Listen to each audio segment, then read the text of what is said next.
Hi everyone, I've got Jamie Gray here with me today. Hi Jamie, so nice to Hey, have you. thank you so much for having me. It's a pleasure to be joining you tonight. So great. I've got Jamie with me because we've ended up meeting due to a project that you're on at the moment in regard to obviously something I'm passionate about, which is all about men's mental health. And so I'd love you to tell us something about your project, Jamie. Yeah, awesome. Thank you. Thank you. So my project's called Scratch the Surface, and it's literally come off the back of a tough time I went through about 3 years ago with the loss of my best mate, Tyson Williams, to suicide. So Tyson was a pretty amazing guy. He was sort of like a guy that all the guys wanted to be like and all the girls wanted to be with. He was a professional surfer, big wave surfer, world champion bodyboarder, had, great personality, but underneath the surface was just a really severe and just consuming depression that he battled with for a really long time. So when we lost Tyson, it was obviously a pretty dramatic time for everyone, and I think as a community, it really did send a lot of shockwaves through our Northern Beaches community here, and I guess something that a lot of us realised were as our first real personal experience with mental health, we were really, underprepared and overwhelmed with the enormity of the disease and what we were actually dealing with. So um, I took about 3 years to I guess process everything and get to a stage where I was sort of ready to take on this particular project. But being involved in the media, and I guess I'm an editor for a magazine group. So I oversee 7 different magazines with Main Media, and I produce a lot of digital content, and I'm regularly doing a lot of videos. So I guess for me, taking on this project was something that was in the back of my head. Essentially a documentary that's focused on mental health and suicide prevention. But primarily what I was looking to do was to produce a piece of content that I really wished existed when Tyson was alive. So number one, I guess from Tyson's perspective, he could have drawn so much off that, but as a support network, we all could have learnt so much that potentially could have resulted in a different outcome for Tyson, and just being able to offer, allow us as a support network to know how to handle situations better, engage in the right type of conversations much sooner, and just generally be more educated and skilled to be able to handle with someone going through an experience like that. So yeah, so the project is actually going to be a documentary, and yes, there's been a lot of documentaries on mental health before, but I guess the point of difference with this one is we're going to be speaking directly with suicide survivors, and we've got a really amazing bunch of unique individuals who've actually been through a crisis and a suicide attempt and managed to come out the other side, and now I guess dedicate their lives to helping others avoid going through a situation like that and making the same mistakes that they made. So there's going to be that perspective, but also the perspective of some pretty amazing individuals that are health professionals within the space, that are also doing some amazing work out there. Apart from just, I guess, I don't have a problem with people suffering from mental health using medication or taking medication, but there's also some pretty amazing things out there that you can do to further help yourself in those type of situations. So neurofeedback, cognitive behavioral therapies, there's some really amazing things that people are getting some great results in. So the documentary is going to be a mixture of lived experiences, new practices, and also mental wellness. So there's a little spiel on it. But as much as it's going to be obviously we're talking about some really serious and extremely important topics. I truly believe that there's a lot of space in this area for tackling these type of things with, hope and inspiration, because I truly believe that there is a lot of hope and a lot of inspiration for people out there suffering with mental health. Mm. Yeah, yeah, absolutely. And it's people like you who see that it's a problem rather than just a personal experience, because the figures are so high. I think on average, it's around 180 roughly men committing suicide in Australia every month. Yeah, And that's a rough figure. I mean, that's extraordinary to me. yeah, And for each person who is taking their life, the effect then on the community around them, like with yourself, and also children that are losing dads or uncles and all that kind of yeah, thing. 100, We're 100%. Yeah, breeding suicide almost as a coping strategy rather than actually having it as a rare occasion. And I'm finding that it's becoming like another news story rather than something where we're recognizing that we're talking about real people.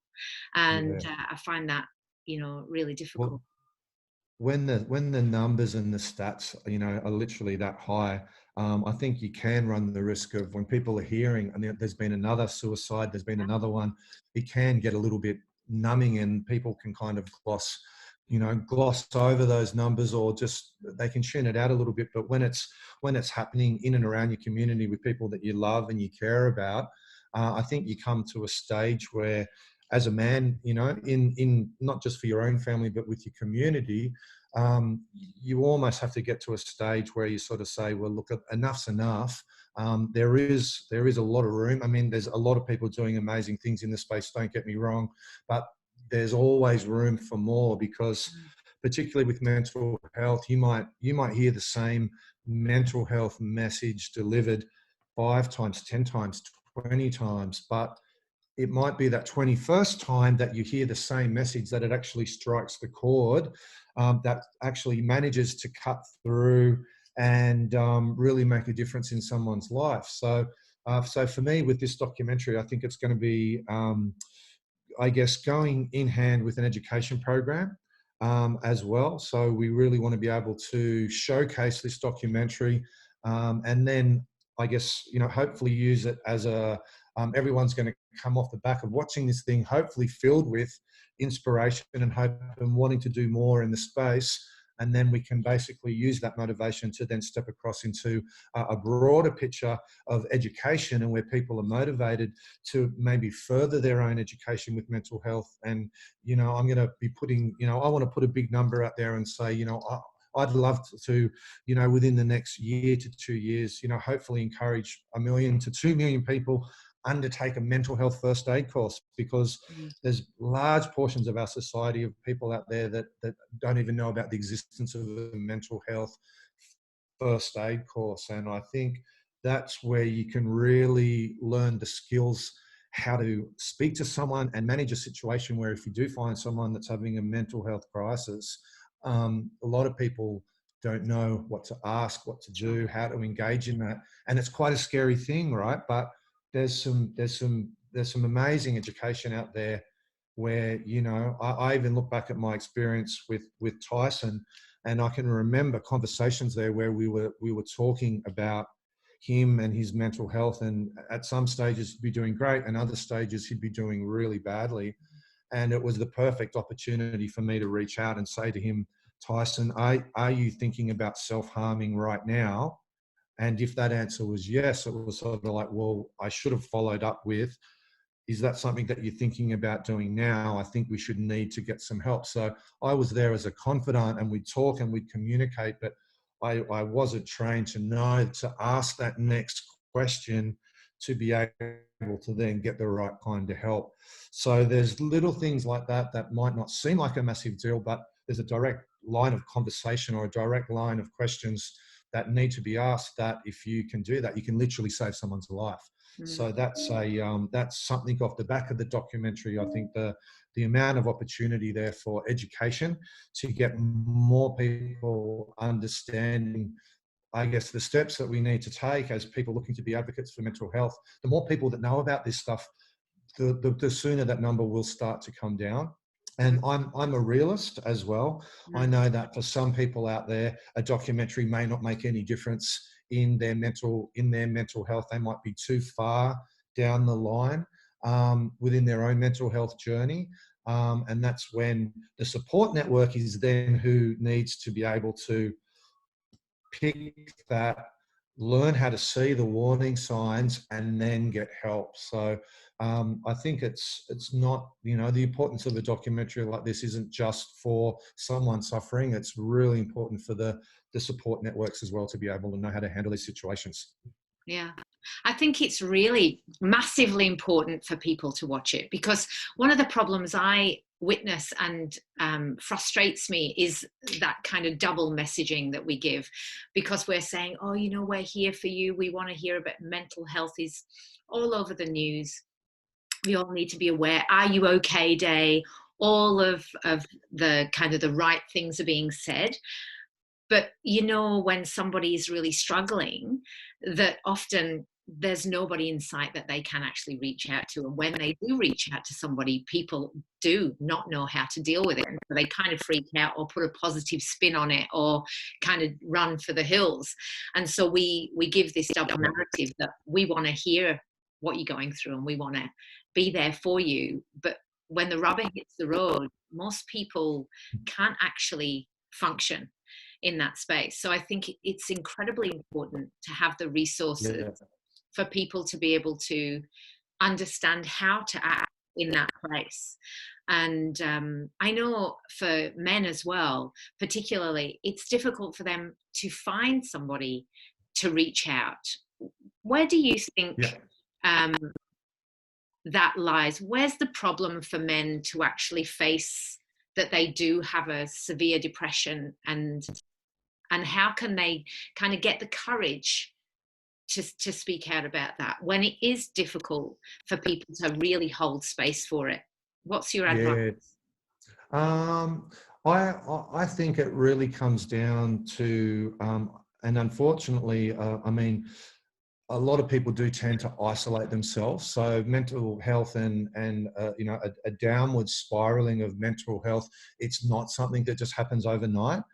It's something that happens over a longer period of time. And there's not just one big, massive change in someone's behavior. It's generally a lot of little things.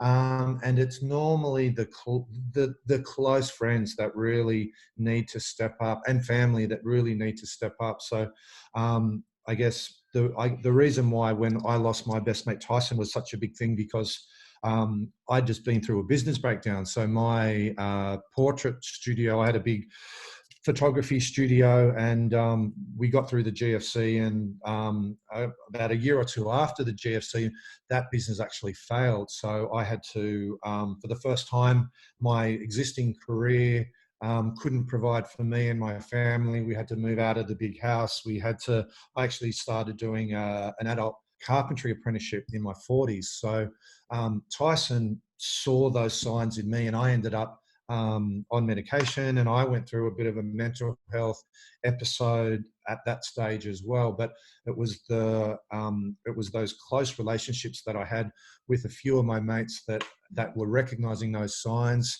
that opened up conversations, that gave me the space to feel safe to actually say, yeah, look, I'm not okay, and there is something wrong. And that took time. It wasn't just someone sort of coming up and asking me a one-liner if I was okay.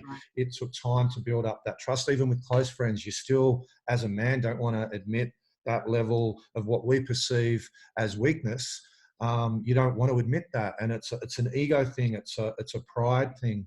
But I think when you have people in your life that you care about and you're seeing those things, people will tend to lash out when they don't want to hear something straight off the bat. So as a close mate, you've got to be there for your friends or your family, and you sort of need to maybe persist in some conversations, and it can be a tricky conversation to have, and it might be a conversation where it might need to be spread over 3 or 4 different conversations.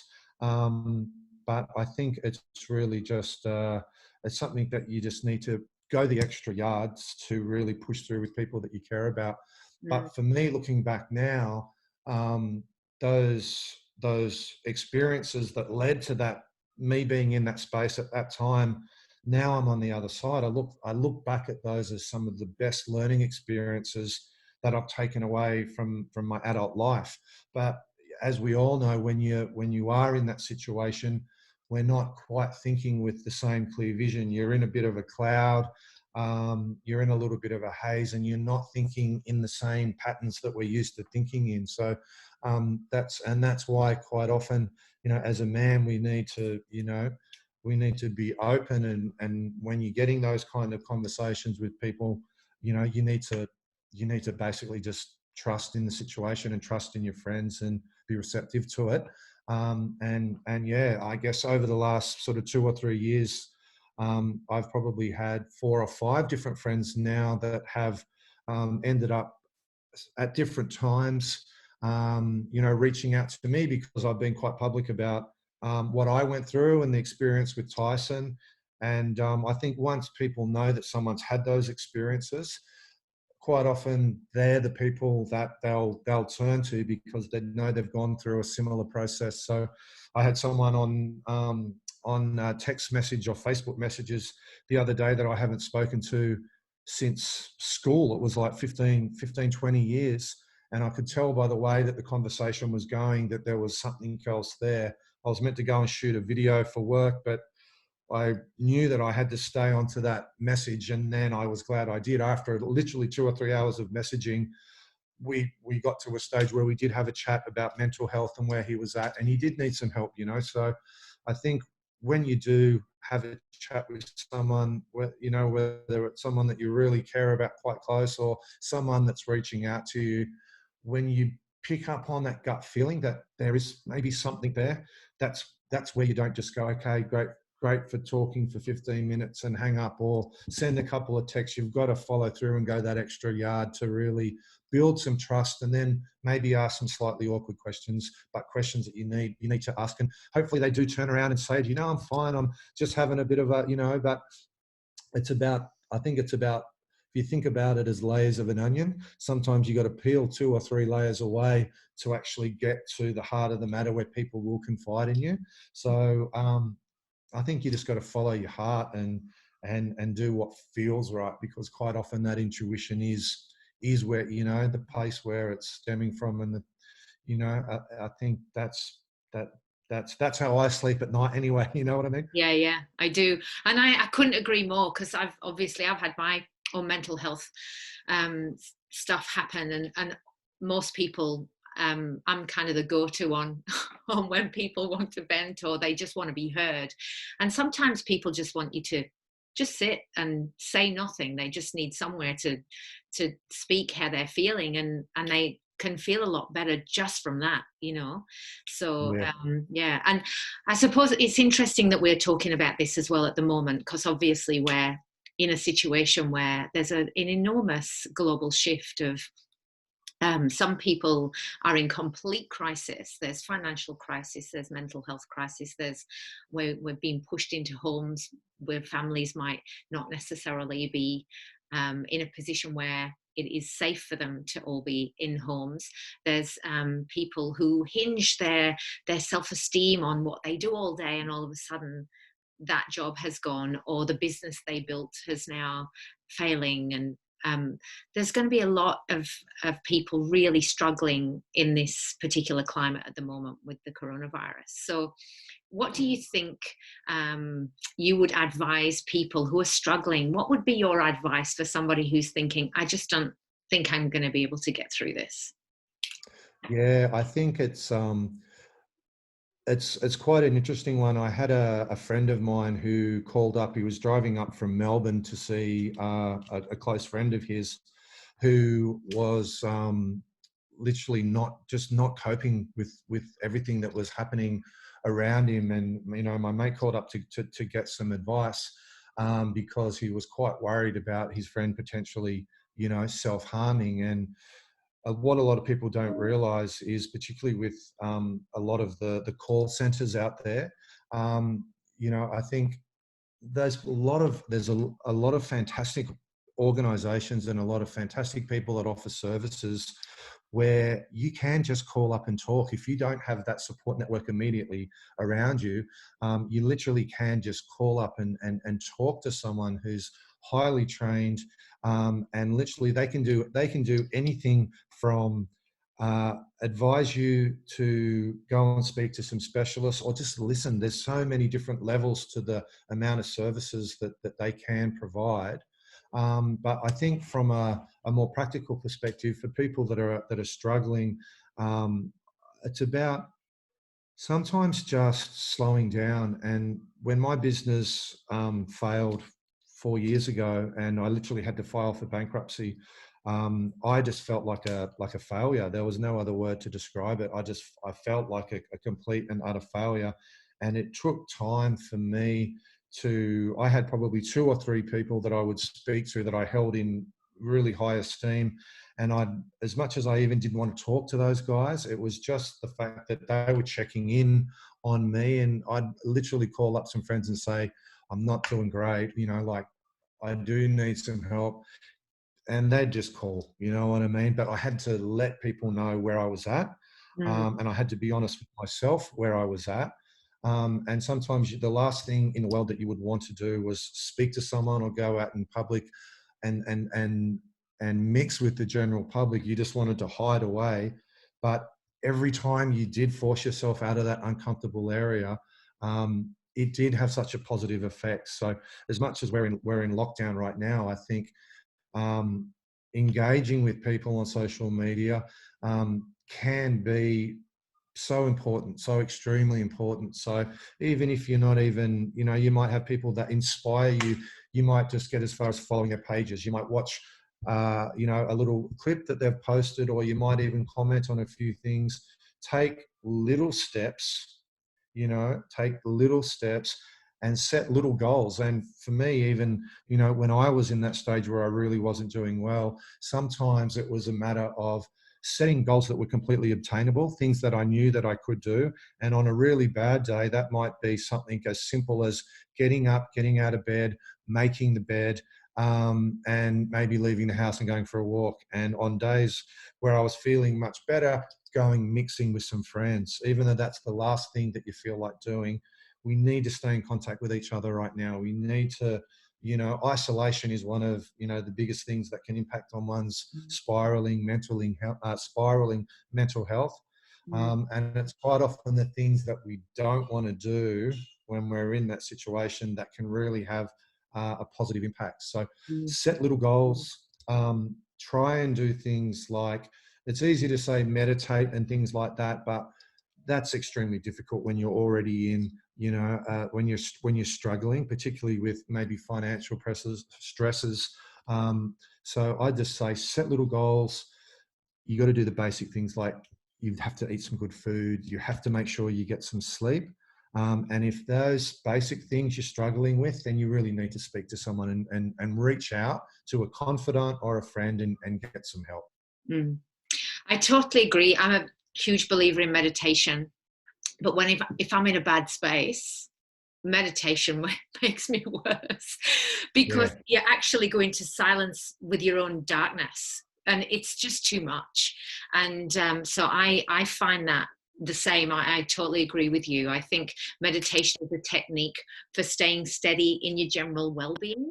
But I think when you're struggling with your mental health and that black dog, it's actually about reaching out of yourself rather than inward, because it is an inward spiral, like you say.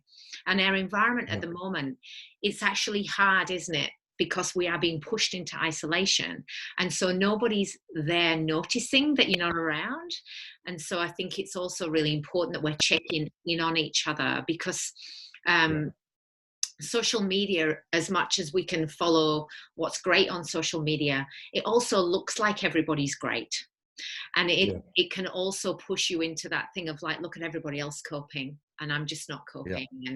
And I've had a couple of conversations with people that say, is the world going on as normal, or is it just me? Everybody seems to be kind of popping up being all, amazing and fabulous, and businesses are booming, but I'm just an absolute mess. Yeah. And so it's really important, I think, that we call our friends, and also that we talk to them about the reality of what's going on, and Yeah. that there's some I, recognition of that. 100%. And I've had quite a few people that I find on social media that really lift me up. And even when I've been feeling, really down, I can, watch a few videos. So when I'm in that headspace, I just bypass everything else on social media, and I just go straight to the people that I know are going to lift me up. Whether they're motivational speakers or entrepreneurs, or just people that I find inspiring, and I just forget about all the other crap. And just focus on that. But I think exactly what you said about checking in. Checking in is so important, absolutely so important. And I haven't got anybody actually at the moment, which is fantastic. But I've had various friends over the last couple of years where I would literally check in on them every day, and I'd sort of say, if they didn't answer the call, they'd know I would call back, and I would call back. And if they were not feeling great, maybe they wouldn't answer the phone, but they'd send me a text. I'm okay, not feeling great, talk tomorrow. That's cool. But at least I knew that everything, okay, they're not doing so great, but they knew that I was thinking about them, and they knew that I was checking in. And if I didn't get a response to a text, then I really just annoyed them until they took my Yeah. call. But I think right now is it's great for us to sit here and have these talks, and these talks are really important, I believe, in my heart. But I know what's happening out there at the moment is I've been speaking very closely with a few organisations, and there's situations out there happening where there are, say, for example, families that are really struggling right now. And unfortunately, there's a lot of things like police getting called to domestic violence situations, to families that have never had that kind of situation happen before. And there's literally some, it's a big problem. You know what I mean? Mental health and domestic violence can be tied so closely together. There's even situations where parents are trying to stop their teenage sons from going out of the house because they're meant to be staying at home. And the sons are, assaulting parents. So there's Yeah. some crazy things happening out there, and I just think everyone just needs to, reach out. And quite often, as men, with our ego and our pride, if things are happening, like someone might have lost a job, they might lead to, excess drinking, and then all of a sudden, the excess drinking might lead to someone getting done for DUI, and then that might lead to someone going home and blowing up, and there a domestic violence altercation happening. So I think it's about, hopefully people can cut things off at the pass and realize what a chain of events potentially can lead to, and hopefully trying to avoid some of those triggers like alcohol, and like, stopping those arguments that can lead into fights, which can lead into bigger fights. I think it's just about realizing that everyone's struggling a little bit right now, and just trying to stay calm, and sometimes reaching out to those people that we know need that help a little bit more than others. And everyone knows that they have friends that do need a little bit more help than others. They're quite often the phone calls that we need to be making, not necessarily our mates that we know are doing okay. It's maybe the friend that you haven't spoken to in 3 months or 6 months or even 12 months that may be struggling. They're quite often the 15 to 20-minute phone calls that can really have a majorly positive impact on someone's day, if not someone's week. So, they're the people that, that we know maybe might be a little bit fragile. They're the ones that we really need to reach out to in times, like right now. Yeah. And it's compassion, isn't it? When you see somebody as well behaving in a way that's not like them, I mean, even people you don't know down at the shops, and they're being aggressive or whatever, it's very easy to kind of go, oh, what a wanker, that guy's such a tool, or whatever it is that you're thinking. But it's actually not that at all. That's somebody who's really freaking out. They're not Yeah. dealing personally, and their behavior says a lot more about what they're actually feeling than the obvious behavior. So if we walk around at the moment with a little bit more compassion for people's behavior, and not actually engaging in somebody else's behavior, Yeah. but to kind of think, hang on a minute, this looks like somebody who's not dealing, and You know, I think there's a lot to be said for noticing behaviors that aren't becoming and normally telling you a much, much bigger story. Yeah, 100%. And I think as a photographer, I do. It's just a habit that I've always had. Wherever I'm going to the shopping centre, or going to the park with my girls, I'll literally scan areas, and it's almost now. It's kind of like now that I know and have a better understanding about mental health and what some of the the not just the triggers, but what the signs are. I definitely read situations like that now completely differently. So if I see someone like in a situation like you just mentioned, for me, it's more of okay, there's an opportunity here that's just presented itself. How can we maybe try and help this person or help this situation or manage the situation better to try and avoid something? Because it might just be a classic example of someone having a mental health episode. Whereas in earlier times, 100%, I would have sort of maybe gone down that road that you just described. But I think it's something that comes with age, and it comes with experience. And I think just sharing, again, it comes down to sharing these lessons that we've learnt through the life lessons that we've experienced is just so important. And humility for me is probably one of the most. I mean, I'm a father with two nearly teen. I've got one teenage daughter, and they do their karate. And something that I love about seeing them go through their training is the lesson of humility is just something that's discussed and talked about every day. And I think it's something that's so important for all of us, is to see opportunities where we can exercise some, I actually love it now when I come across a situation where I can see something where I can actually use some of the skills that I've learned to have a positive impact on someone's, day or week or life. And I just think the more we can get into that headspace about seeing these bigger pictures as not there's some trouble that's about to happen over there, or it's actually not trouble, it's an opportunity for us to have a positive impact on someone's life. And I think it's actually a gift to be able to do that. And something that I've learned through my last sort of 3 years of going down this mental health road is the joy and the pleasure that I get from being able to have a positive impact on someone's life, whether it's a phone call, a text message, or sitting down and having a chat with them, or giving some help on their mental health. When I have those opportunities, I feel actually lucky, because it puts me in a situation where it's better than, for me, I look at the work that I've done over the last however many years as a photographer and some of these cool things that I've done, but now I'm actually immersed myself in this mental health space. I feel like it's literally a joy to be able to work with these people and try and actually create a better place, not just for my kids or my family, but the community as a whole. And once I think you get a taste for that, and you can see this positive change starting to happen, I think it really is heartwarming to be able to try and be a part of that. Mm, couldn't agree more. Yeah, totally agree with you. I think it's very special to be able to be there for somebody who calls you to speak to you about how they're personally feeling. It's humbling, I find, and it's an honor rather than, oh, I don't want to be a burden. It's actually like, actually, that's a gift. It really is a very special thing for somebody to trust you in that way.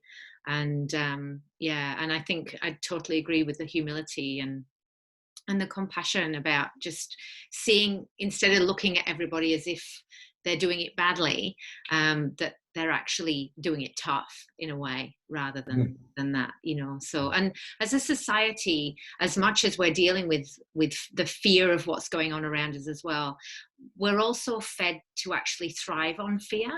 So we're fed stuff so that there's almost an underlying excitement about it in a way, and so that often gets fed in situations like this as well. And then it's all about kind of just coming back down to ground about the reality Yeah. of what we're in. And then when we get to that, that's where everybody starts to kind of have that panic then, that, oh my God, this is actually real. And I think we're getting to that space now in the last couple of weeks Yeah. where actually this is unraveling, isn't it? You know, and the truth behind it's really quite difficult. So, and we're dealing with all the kind of like, you know, conspiracy theories and all the other stuff coming, and it's hard to know how to navigate it personally. You do have to keep going kind of back into what you know to be true for yourself.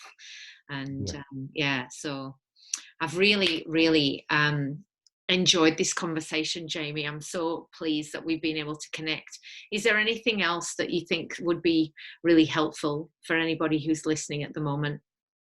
Um, I think that, I mean, I've always been I've always kind of been the glass half full guy. Mhm. I've always been the glass half full guy, and I've always been the guy with champagne taste and a beer budget, my mum says. but, but but for me, I think as much as there's all of this, you know, very serious, very stressful stuff going on, I think a lot of people are actually having a big shift right now, in the sense that things have been great for a long time. You know what I mean? Things have been ticking along, and society's been ticking along, and people have been, you know, some people have been very successful in business, and it's been about the houses and the cars and all of that kind of stuff. But I think some positive thing that's going to come out of this is it's already become a very leveling prospect, a very leveling time. So maybe people that sort of thought they were up here and people that maybe thought they were down here, I think everyone's kind of figured out at the end of the day, we're all getting impacted exactly the same. And we're starting to realize that maybe the things that a lot of people thought were important, or were the most important, actually aren't so much important anymore. You know, the type of car we drive, where we live, the clothes that we're wearing. I think people are realizing that that's actually not what's key right now. What's key right now is our relationships, our family, and our loved ones. And we're in a situation where all of that access that we had to all of those things is gone. And sometimes you do actually need to maybe not lose things, but we have lost a little bit of our way of life has changed. And for what I said, I think a lot of people are now really starting to, perspectives are starting to change, and people are actually realizing just how important some of this stuff actually is. And for me, when my business failed 3 or 4 years ago, that this is very much a similar experience as to what I went through back then. And I had a massive shift on what was important to me as a man, and what was important for me, how important, not just important for me to act for myself, but how it was perceived for me to act. And I think a lot of really good people are standing up right now, and there is a lot of strength out there amongst all of these tough times. And I think once we do get through this, and we will get through this, I think people are going to have a newfound appreciation for friends, for family, for connection. So I think as much as it is tough right now, um, I think when we get through this in the next, whether it's a month or 3 months or 4 months, I think there's going to be a really amazing vibe and energy out there, and people are going to reassess. And I think when that happens, there'll be a lot of good things that come of it. So I think, yeah, don't get too caught up in all the negativity. Try not to watch too much news. Yeah. And I think start to build on yourself and use this time to maybe, you know, look inwards and do some work on yourself, and hopefully come out of this better and stronger with a new appreciation for all the things that really are important right now, and that's our friends and our families and our loved ones. Mm. Yeah, yeah. I've said to a couple of my friends, you know, this is like global self-development on speed. It's kind of like, no, you are going to look at it. And so Yeah, it has thrown us all into that space of inner work, really, in order to kind of float up to the top, what it's all about. yeah, And I tend to think exactly, there's some real, it's like you said, you know, you went through that dark spot, you learned all this stuff, and you popped out. 3 years later, you're reflecting back going, thank God that I had that experience in order to be who I am right now. It's always very kind of good to self-reflect after the pain of it. yeah, So I think to say to people who are feeling in pain, at the moment, with that recognition of what it really feels like in that space at the moment, that there's no doubt that we will get through it. We always get through it. I was listening to the Queen's speech, and she spoke about how she did her first speech in 1940 to talk to the young kids who were being taken from their parents in the Second World War. And Wow. you think, that's, we get through these things. This is what we do. We will get through them, and they are difficult when they happen. But yeah, afterwards it changes us, but it changes us for the better every time. Yeah. So yeah, I think that that's a really important thing to feel. And I tell you one thing that I'm doing. I don't actually have my TV plugged into an aerial, and so all I do is on a morning I just check to see whether there's been any kind of immediate things I need to know about. Yeah. And then on a night, I'll just check to see whether there were any news things on YouTube that I Yeah. need to have a look at. And that's it. I just go for the updates that I need to hear about. And that's it. I've I'm been not doing a bit. interested in it. Yeah, I've been doing a bit the same. So I'll sort of check in with my wife and I'll say, has there been anything on the news today that I need to know about? That's like, if there is, tell me. If not, okay. And look, something else that I would like to add as well is, so I think there's so many people going through exactly the same thing right now. Mm, So, it was literally like a week or two ago. I was sitting down with my wife and we were looking at all the people that were, in the queues for Centrelink for the first time in their life. And they were like restaurant managers, bar managers, people that own hotel.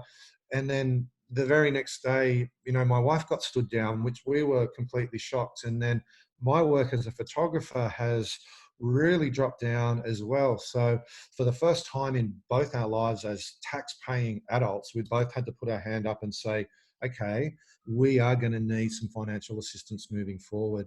And that's why we paid our taxes our whole life. So I know that there probably are some people out there that maybe have a bit of pride or ego about that and don't want to accept that that it is okay to put their hand up and ask for that help. But you got to push that aside and you've got to take the help that's there, because we're all going through this together, and that's why the help's there. We all need it. So hopefully there's hopefully people are taking the help that's there and saying, yes, we do need some help, because that's why we've all been taxpayers. We've earned the right to be able to, we've earned that help. So, don't let your ego or your pride get in the way of getting that financial assistance if you are doing it tough right now. Yeah, good advice. Good advice. Thank you so much. That was That's amazing. okay. Thank you so much for having a chat. And I just wanted to say, I think our paths have crossed at a fantastic time, and we're both, although we're taking different approaches to this, I think, and something that I'm actually was really excited when we first started talking is a lot of the people that are advocates for men's health, they're guys. So the fact that you're a female and you're advocating for men's health, and I think the work that you're doing is absolutely fantastic. So I'll take my hat off to you. Well done. And Thank you. That means a lot. I look forward to doing some great work with you moving forward. Yeah, we're going to do some cool things, I can tell. Excellent. Awesome. Thank you so much, Jamie. I My really pleasure. appreciate all of your input. And I know that there was so much information on there that will be really helpful. It's really practical, solid advice. I hope so. So, Yeah. yeah, so I think that's awesome. Many thanks. Excellent. No Okay. Talk worries. My again soon. pleasure. Take care. Bye. Bye.